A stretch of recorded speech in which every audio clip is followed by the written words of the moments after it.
How does prophylaxis prevent weak squares in chess? Imagine you're playing a game where every move is like setting up a fortress. You want to keep your position solid and stop your opponent from sneaking into weak spots.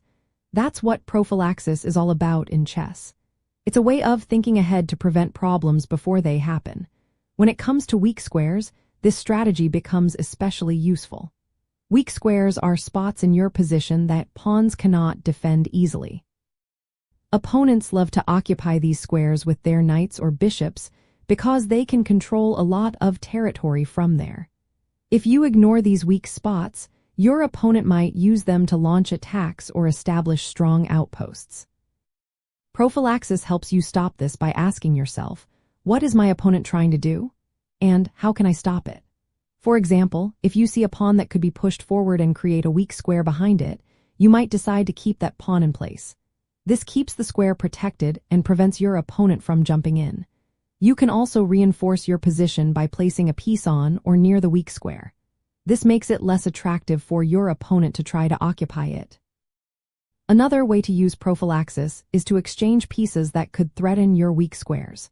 If your opponent has a knight that might jump into a weak square, you can trade it off before it becomes a problem. Sometimes, it's about controlling access points. If your opponent wants to put a bishop on a certain diagonal, you might play a move like pawn to h3 or pawn to h6. This prevents the bishop from becoming active and keeps your position safe. In the middle game, both players are trying to create weaknesses in each other's pawn structure. Prophylaxis keeps you a step ahead.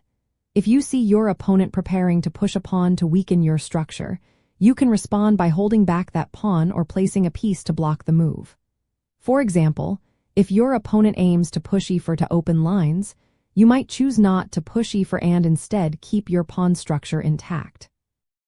Or you might put a knight on d5 to control that key square and stop your opponent from gaining a foothold. Controlling key squares before your opponent is a big part of prophylaxis. If you notice they want to develop a bishop on a strong diagonal, you can play moves like pawn to h3 or pawn to h6. These moves prevent the bishop from becoming too active and keep your position secure. By thinking ahead like this, you limit your opponent's options and reduce their chances of creating threats. So, in simple terms, prophylaxis is about preventing weak squares from becoming targets. It's about reinforcing your position, exchanging off dangerous pieces, and controlling important squares before your opponent can. This approach keeps your position solid and makes it harder for your opponent to find good attacking opportunities. It's a smart way to stay on top in the middle game and avoid falling into traps. When you practice this kind of thinking, you become better at defending and controlling the game. That's how prophylaxis stops weak squares from turning into your opponent's strongholds.